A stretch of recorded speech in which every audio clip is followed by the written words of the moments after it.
The suffering of Job. Job chapter 1. Job was a wealthy man living in the land of Uz. He owned 7,000 sheep, 3,000 camels, 500 yoke of oxen and 500 donkeys. Many servants worked for him, and he was considered the greatest man among all those living in the East. Job had 7 sons and 3 daughters. He was a good, blameless and upright man who avoided evil and regularly sacrificed to God for himself and his family. One day, after roaming the earth, Satan appeared before God. "Have you seen my servant Job?" God asked him. "There is no one like him. He is blameless and upright, a man who fears God and shuns evil." Satan retorted that if Job's riches, comforts, and family were taken from him, then he would curse God. God allowed Job to be tested and gave Satan permission to take away everything Job had, but he would not allow Satan to harm Job. One day a messenger arrived to tell Job that the Sabaeans had attacked and killed his servants and stolen his oxen and donkeys. As he was speaking, another messenger arrived to say that the fire of God had fallen and burned up his sheep.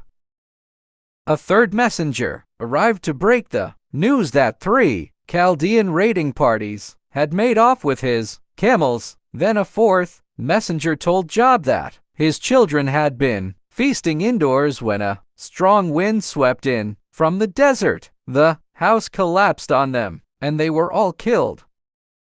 Job got up and tore his robe and shaved his head. Then he fell to the ground in worship. He refused to curse God for his suffering and sin. "Naked I came from my mother's womb, and naked I shall depart." Job wailed, "The Lord gave, and the Lord has taken away." Job chapter 2. Satan, after roaming the earth, again appeared before God. "Have you seen my blameless and upright servant Job?" God asked. "He still maintains his integrity, although you have tried him without any reason." Satan replied that if Job himself was struck, then he would curse God. God allowed Job to be tested further, but his life was to be spared. So Satan went and afflicted Job with painful sores all over his body. Job took a piece of broken pottery and scraped himself with it as he sat among the ashes, but he would not curse God for his suffering. His wife urged him to curse God and die. "Don't be foolish," Job replied. "Shall we accept good from God and not trouble?" When Job's 3 friends, Eliphaz, Bildad, and Zophar, heard about Job's troubles, they set out to sympathize and comfort him. They hardly recognized the suffering man before them. They wept, tore their robes, sprinkled dust on their heads, and sat with him for 7 days and nights. No one said a word to Job, as his suffering was so great. Job chapter 3. On the 7th day Job speaks and wishes he had never been born. He questions why God gives life to those who live in misery and turmoil. He complains about his suffering and lack of peace. Job chapters 4 and 5. Eliphaz replies, implying that Job's troubles must be God's rebuke for a sin he has committed. He urges Job not to despise God's discipline, as he not only wounds and injures but also binds up and heals. Job chapters 6 and 7. Job replies how helpless he feels and wants to die. He is upset that his friends think God is punishing him for doing wrong, as this is so unfair. He knows God is in control of everything, but does not know why God is allowing this to happen to him. Bitterly, he complains about his anguish. Job chapter 8. Another of Job's friends, Bildad, then speaks to Job, urging him to seek God and plead with him. If Job is blameless, then God will show justice and fill his mouth with laughter and joy. Job chapters 9-10. Job replies that there is nothing he can do to make himself right with God. He wishes there was someone who could act as a mediator between himself and God.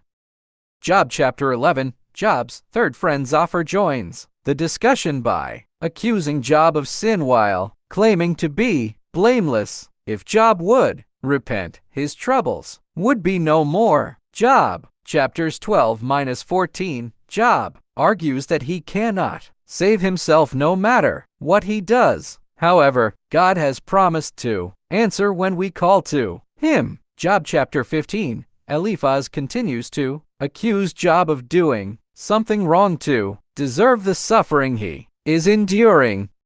Job chapters 16-32. Job says, "What miserable comforters you are." He believes there is a Redeemer in heaven who will vouch for his innocence. He feels he is being treated unfairly as he cries to God for help, but gets no response. Job asks why God allows wicked people to live in prosperity and health while he suffers, but knows that God will bring justice in the end. Job starts recounting the good deeds he has done and how he has obeyed the Lord. The three friends stop arguing with Job as he continues to be right in his own eyes. Job chapters 32-37. At this point, a younger man, Elihu, who had been listening, joins in and becomes angry with Job for saying he is pure and without sin. He argues that God does not answer when wicked men cry out because of their arrogance. He concludes that people who are afflicted are commanded by God to repent of their evil. Though suffering, they can appreciate God's love and forgiveness when they are well. Again, he believes Job's excessive talking is an act of rebellion against God. Job chapters 38-39. At this point, God interrupts and speaks from a whirlwind. God asks Job a long list of rhetorical questions to show how little Job knows about creation and the power of God. God then asks, "Will the one who contends with the Almighty correct him? Let him who accuses God answer him."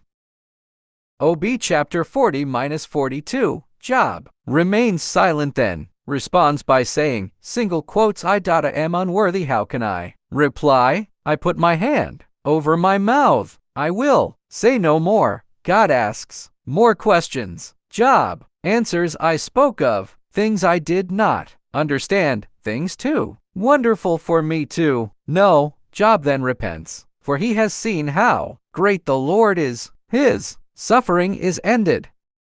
The Lord is angry with Job's three friends for judgmental advice they gave. They are told to ask for Job's prayers and make a sacrifice. Job intercedes on their behalf and God forgives them. The Lord then blesses Job with twice as much as he had before, new children and a long life.